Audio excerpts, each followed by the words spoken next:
नमस्कार दोस्तों, मैं अमन कुमार पांडे आप लोगों को ब्राइट पब्लिकेशन के यूट्यूब चैनल पर बहुत बहुत स्वागत करता हूं। तो कैसे हैं आप सब? उम्मीद करता हूं कि बहुत ही अच्छे होंगे और आशा करता हूं कि सारे बच्चे इस चैनल को सब्सक्राइब कर चुके होंगे। यदि कोई बच्चे चैनल को सब्सक्राइब नहीं किए हैं तो चैनल को सब्सक्राइब कर लीजिए।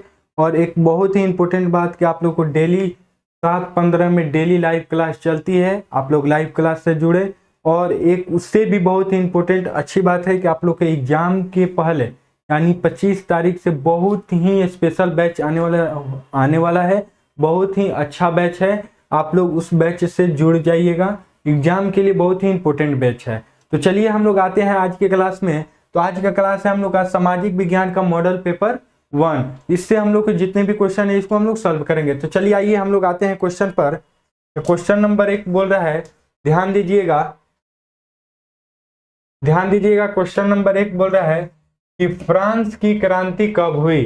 फ्रांस की क्रांति कब हुई? तो फ्रांस की क्रांति कब हुई थी? 1789 ईस्वी में। तो ऑप्शन नंबर डी फर्स्ट का क्या होगा? डी। सारे बच्चे को क्लियर है? चलिए नेक्स्ट आते हैं 2 नंबर क्वेश्चन पे। 2 नंबर क्वेश्चन बोल रहा है कि सामाजिक उपलब्ध सोशल कॉन्ट्रैक्ट नामक पुस्तक का लेखक कौन था? सामाजिक उपबंध नामक पुस्तक का लेखक कौन था? तो रूसो। ऑप्शन नंबर ए, ठीक है, option number A Rousseau. Clear है? चलिए नेक्स्ट आते हैं 3 नंबर क्वेश्चन पे। क्वेश्चन नंबर 3 पर आते हैं बाबू। क्वेश्चन नंबर 3 बोल रहा है कि यंग इटली सोसाइटी की स्थापना किसने की? तो मेजनी ने की। Option number B, young Italy society की स्थापना किसने की थी? मेजनी ने की थी। क्लियर है? 3 नंबर। चलिए आते हैं 4 नंबर क्वेश्चन पर। चलिए 4 नंबर क्वेश्चन बोल रहा है कि इटली का एकीकरण कब पूरा हुआ? इटली का एकीकरण कब पूरा हुआ? तो 1861 ईस्वी में इटली का एकीकरण पूरा हुआ। तो 4 नंबर का क्या होगा? बी। चलिए नेक्स्ट क्वेश्चन पर आते हैं 5 नंबर। 5 नंबर क्वेश्चन बोल रहा है बाबू, ध्यान दीजिएगा कि शुल्क संघ जलवेराइन की स्थापना किसकी पहल पर की गई थी? शुल्क संघ जलवेराइन की स्थापना किसकी पहल पर की गई थी? तो इसका आंसर क्या होगा? प्रसा। Option number A. क्लियर है? 5 का क्या होगा? ए। उम्मीद करता हूँ सारे बच्चे को समझ में आ रहा होगा। चलिए 6 नंबर क्वेश्चन पर आते हैं। 6 नंबर क्वेश्चन बोल रहा है कि जलियांवाला बाग हत्याकांड कब हुआ? जलियांवाला बाग हत्याकांड कब हुआ? बहुत ही इंपॉर्टेंट क्वेश्चन है ये कब हुआ था? 13 अप्रैल 1919 में। ठीक है, इसको अच्छी तरह से आप लोग जान लीजिएगा जलियांवाला हत्याकांड के बारे में। ठीक है बाबू, बहुत ही इंपॉर्टेंट क्वेश्चन है ये, आप लोगों को सब्जेक्टिव क्वेश्चन में भी पूछा जा सकता है। चलिए नेक्स्ट आते हैं 7 नंबर क्वेश्चन पे। 7 नंबर क्वेश्चन बोल रहा है कि हिंदी स्वराज नामक पुस्तक की रचना किसने की? हिंदी स्वराज नामक पुस्तक की रचना किसने की? तो इसका आंसर होगा बी, महात्मा गांधी ने किए थे। ठीक है, 5 का क्या होगा? बी। चलिए नेक्स्ट क्वेश्चन पर आते हैं 8 नंबर क्वेश्चन। 8 नंबर क्वेश्चन बोल रहा है कि स्वराज हमारा जन्मसिद्ध अधिकार है। स्वराज हमारा जन्मसिद्ध अधिकार है, हम इसे लेकर रहेंगे। यह कथन किसने कहा था? कि स्वराज हमारा जन्मसिद्ध अधिकार है, हम इसे लेकर रहेंगे। यह बाल गंगाधर तिलक ने बोले थे। ठीक है, तो 8 का क्या हो गया? सी। ठीक है बाबू, क्लियर है? चलिए 9 नंबर क्वेश्चन पर आते हैं। 9 नंबर क्वेश्चन बोल रहा है, 9 नंबर कि ब्रिटिश सरकार ने कैंसर ए हिंद की उपाधि से किससे सम्मानित किया? इसका आंसर क्या होगा? डी, महात्मा गांधी को। कैंसर ए हिंद से किसको उपाधि सम्मानित किया था? ब्रिटिश सरकार ने महात्मा गांधी को। क्लियर है? चलिए नेक्स्ट क्वेश्चन पर आते हैं 10 नंबर। 10 नंबर क्वेश्चन पर आते हैं। 10 नंबर क्वेश्चन बोल रहा है कि सीमांत गांधी किसे कहा जाता था? सीमांत गांधी किसे कहा जाता था? तो इसका आंसर क्या होगा? अब्दुल गफ्फार खान। अब्दुल गफ्फार खान को सीमांत गांधी के नाम से जाना जाता था। ठीक है, चलिए नेक्स्ट क्वेश्चन पर आते हैं। 11 नंबर 11 नंबर क्वेश्चन बोल रहा है कि उत्पत्ति के आधार पर संसाधन कितने प्रकार के होते हैं? तो दो। उत्पत्ति के आधार पर संसाधन कितने प्रकार के होते हैं? दो। चलिए 12 नंबर क्वेश्चन बोल रहा है कि पंजाब में भूमि निम्नीकरण का निम्नलिखित में से मुख्य कारण क्या है? इसका आंसर क्या होगा? अधिक सिंचाई। Option number B. क्लियर है? 12 का बी क्लियर है। चलिए नेक्स्ट आते हैं 13 नंबर क्वेश्चन पे। 13 नंबर क्वेश्चन बहुत ही इंपॉर्टेंट क्वेश्चन है, ध्यान दीजिएगा। प्रथम पृथ्वी सम्मेलन का आयोजन किस वर्ष किया गया था? प्रथम पृथ्वी सम्मेलन का आयोजन किस वर्ष किया गया था? 1992 ईस्वी में। ठीक है, क्लियर है? 13 का ए। चलिए 14 नंबर क्वेश्चन पर आते हैं। 14 नंबर क्वेश्चन बोल रहा है कि किस राज्य में काली मृदा मुख्य रूप से नहीं पाई जाती है? ध्यान दीजिएगा क्वेश्चन में बाबू, बोला है नहीं पाई जाती है, तो क्या होगा answer? Rajasthan. Option number D, 14 का डी। चलिए नेक्स्ट क्वेश्चन पर आते हैं। 15 नंबर क्वेश्चन। 15 नंबर क्वेश्चन बोल रहा है कि इनमें से कौन सी टिप्पणी प्राकृतिक वनस्पति और प्राणी जात के ह्रास का सही कारण नहीं है? इसका आंसर होगा कृषि का प्रसार। ऑप्शन नंबर ए, 15 का ए। चलिए नेक्स्ट क्वेश्चन पर आते हैं। 16 नंबर क्वेश्चन पे। 16 नंबर क्वेश्चन बोल रहा है कि बाघ परियोजना की शुरुआत किस वर्ष की गई थी? तो 1973 ईस्वी में। Option number B. क्लियर है? 16 का बी।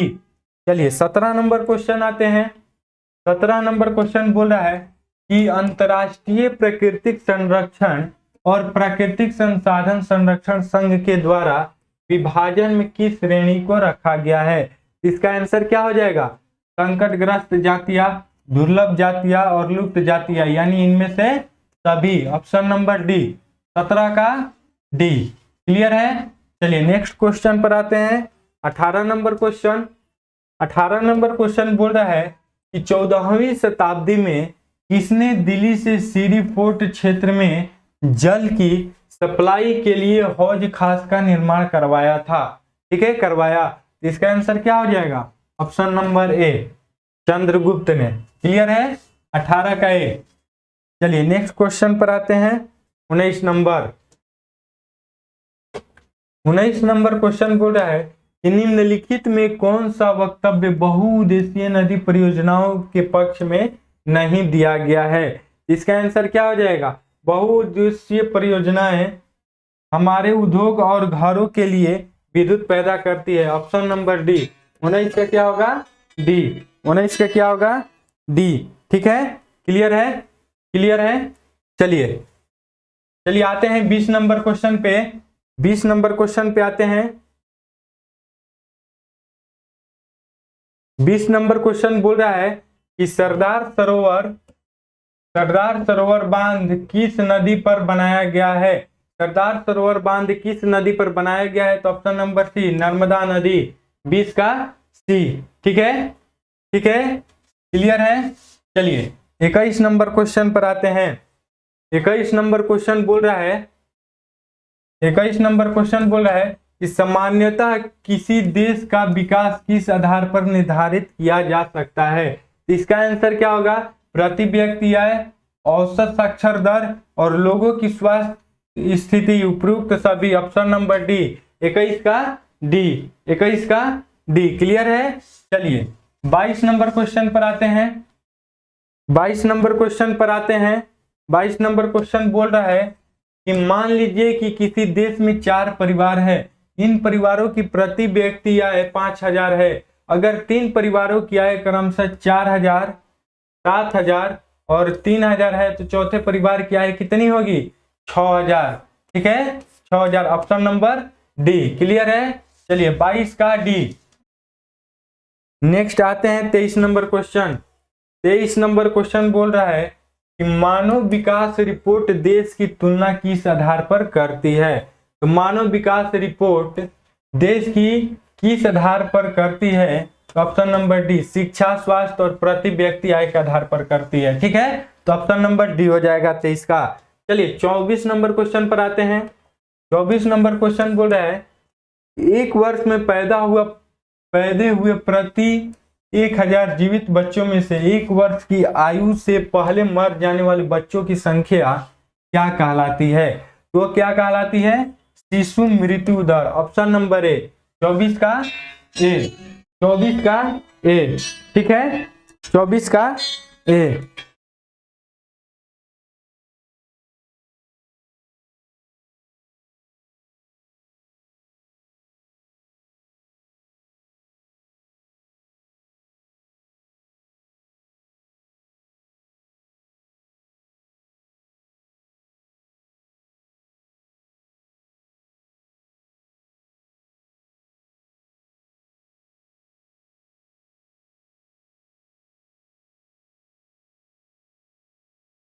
तो चलिए 24 नंबर क्वेश्चन हो गया। चलिए 25 नंबर क्वेश्चन पर आते हैं हम लोग। 25 नंबर क्वेश्चन पे, 25 नंबर क्वेश्चन बोल रहा है, 25 नंबर क्वेश्चन कि वनोत्पादकता संग्रह करना किस क्षेत्र की गतिविधि है? वनोत्पादक संग्रह करना किस क्षेत्र की गतिविधि है? तो प्राथमिक क्षेत्र। ठीक है, ऑप्शन नंबर ए, 25 का ए, 25 का ए। क्लियर है। चलिए 26 नंबर क्वेश्चन पर आते हैं। 26 नंबर क्वेश्चन बोल रहा है, वे क्षेत्र जो सरकार द्वारा पंजीकृत होते हैं और उन्हें सरकारी नियमों और विनियमों का अनुपालन करना होता है कहलाते हैं संगठित क्षेत्र। 26 का ए, 26 का ए। क्लियर है। 26 नंबर क्वेश्चन का ऑप्शन नंबर ए सही होगा। सारे बच्चे को क्लियर है? उम्मीद करता हूं कि सारे बच्चे को समझ में आ रहा होगा। यदि आप लोगों को क्लास अच्छी तरह से समझ में आ रही है तो लाइक कीजिए, शेयर कीजिए और सब्सक्राइब करना नहीं भूले। डेली 7 बजे लाइव क्लास चलता है, आप लोग लाइव क्लास से जुड़े। 27 नंबर क्वेश्चन बोल रहा है कि रमेश, सुरेश, नरेश और राकेश 4 भाई हैं। रमेश खेतों में काम करता है, रमेश खेतों में काम करता है, सुरेश किसी फैक्ट्री में मजदूरी करता है और नरेश एक शिक्षक है और राकेश एक टैक्सी ड्राइवर है। इनमें से किसके कार्य सेवा क्षेत्र के अंतर्गत आते हैं? ठीक है, तो इसमें से नरेश और Rakesh, option number C, Naresh और राकेश के सेवा क्षेत्र में आते हैं, ऑप्शन नंबर सी। ठीक है, 27 का सी। चलिए 28 नंबर क्वेश्चन पर आते हैं। 28 नंबर क्वेश्चन बोल रहा है कि रोहन एक अकुशल बेरोजगार युवक है। यह रोजगार की गारंटी देने वाली सरकारी योजना मनरेगा के तहत अपना पंजीयन करवाता है। तो रोहन को वर्ष में कितने दिन के रोजगार की गारंटी मिलेगी? कितने दिन की? 100 दिन की। ठीक है, तो ऑप्शन नंबर सी, 28 का क्या होगा? सी हो जाएगा। क्लियर है। 28 का क्या होगा? सी होगा। चलिए 29 नंबर क्वेश्चन पर आते हैं। 29 नंबर क्वेश्चन बोल रहा है कि एक खेल में लक्ष्मण और उसके परिवार के 4 व्यक्ति काम करते हैं जिसमें सालाना 20 क्विंटल गेहूं का उत्पादन होता है। तो लक्ष्मण के चचेरे भाई करण ने 1 वर्ष तक लक्ष्मण और उसके परिवार के साथ मिलकर कार्य किया, परंतु उस वर्ष कुल उत्पादन में कोई वृद्धि नहीं हुआ। तो करण की परिस्थिति को किस श्रेणी में रखा गया है? इसको क्या बोला जाएगा? मौसमी बेरोजगारी। ऑप्शन नंबर ए, 29 का क्या हो जाएगा? ए। ठीक है, चलिए 30 नंबर क्वेश्चन पर आते हैं। 30 नंबर क्वेश्चन बोल रहा है कि अर्थव्यवस्था में प्रत्येक क्षेत्र के अंतिम उत्पाद की ही गणना क्यों की जाती है? अर्थव्यवस्था में प्रत्येक क्षेत्र के अंतिम उत्पाद की ही गणना क्यों की जाती है? तो इसका आंसर क्या होगा? बेरोजगार से बचने के लिए नहीं, इसका आंसर होगा 29 का। इसका क्या हो जाएगा कि दोहरी गणना की समस्या से बचने के लिए। तो ऑप्शन नंबर बी, इसका क्या होगा? बी, दोहरी गणना की समस्या से बचने के लिए। ठीक है, चलिए आते हैं नेक्स्ट 31 नंबर क्वेश्चन पे। 31 नंबर क्वेश्चन आप लोग के सामने है। बोल रहा है कि सत्ता की साझेदारी के संबंध में निम्न में कौन सा कथन असत्य है? सत्ता की साझेदारी के संबंध में निम्न में से कौन सा कथन असत्य है? तो सी नंबर, यह अस्थिरता एवं आपसी फूट को बढ़ाती है। ये असत्य कथन है, ठीक है। 31 का सी सही होगा, ठीक है। चलिए नेक्स्ट आते हैं 32 नंबर क्वेश्चन पे। 32 नंबर क्वेश्चन बोल रहा है कि निम्न में कौन बेल्जियम का एक भाषाई समूह नहीं है। निम्न में कौन बेल्जियम का एक भाषाई समूह नहीं है, तो वह है स्पेनिश। स्पेनिश, ठीक है। तो 32 का क्या हो जाएगा, बी। क्लियर है। चलिए 33 नंबर क्वेश्चन पे आते हैं। 33 नंबर क्वेश्चन बोल रहा है कि स्वतंत्र राष्ट्र बनने के बाद श्रीलंका में किसे राजभाषा घोषित किया गया। स्वतंत्र राष्ट्र बनने के बाद श्रीलंका में किसे राजभाषा घोषित किया गया था, तो सिंगली को, ठीक है। ऑप्शन नंबर डी, ठीक है। 33 का डी। चलिए 34 नंबर क्वेश्चन है कि श्रीलंका स्वतंत्र राष्ट्र कब बना। श्रीलंका स्वतंत्र राष्ट्र कब बना, 1948 ईस्वी में। श्रीलंका स्वतंत्र राष्ट्र कब बना, 1948 ईस्वी में। चलिए 35 नंबर क्वेश्चन बोल रहा है कि निम्न में कौन संघवाद की एक विशेषता नहीं है। निम्न में कौन संघवाद की एक विशेषता नहीं है, इसका आंसर क्या हो जाएगा, विभिन्न स्तरों की सरकारों के अधिकार क्षेत्र संविधान के स्पष्ट में रूप से वर्णित नहीं होते हैं, ठीक है। क्या हो जाएगा इसका आंसर, सी। ऑप्शन नंबर क्या होगा, सी। क्लियर है। चलिए आते हैं 36 नंबर क्वेश्चन। 36 नंबर क्वेश्चन बोल रहा है कि निम्न में कौन भारत की अनुसूचित भाषा के रूप में शामिल नहीं है। तो अरबी जो है ये भारत के अनुसूचित भाषा में शामिल नहीं है। तो 36 का क्या हो जाएगा, ए। चलिए 37 नंबर क्वेश्चन पर आते हैं। 37 नंबर क्वेश्चन बोल रहा है कि निम्न में कौन सुमेलित नहीं है। निम्न में कौन सुमेलित नहीं है, इसका आंसर हो जाएगा स्थानीय सरकार और शिष्ट अधिकार, ठीक है। Option number D. Option number D. 37 का क्या हो जाएगा, डी। क्लियर है। चलिए 38 नंबर क्वेश्चन पर आते हैं।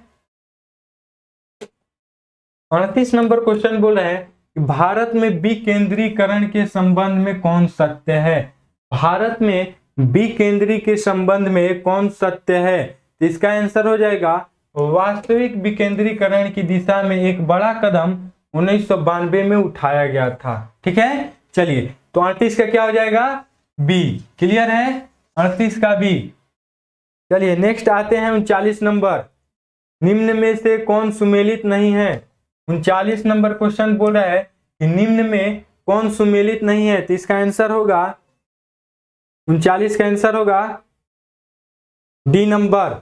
39 का आंसर हो जाएगा डी, ठीक है। दबाव समूह राजनीति में सीधे भाग लेना, तो 40 का क्या हो जाएगा, डी। चलिए 40 नंबर क्वेश्चन पर देख लेते हैं क्या है कि निम्न में कौन सुमेलित नहीं है। तो 40 भी वही पूछ रहा है, तो इसका आंसर हो जाएगा खाद्य विक्रेताओं का संघ दबाव समूह, ये सुमेलित नहीं है। तो बस आज के लिए बस इतना ही रहने देते हैं।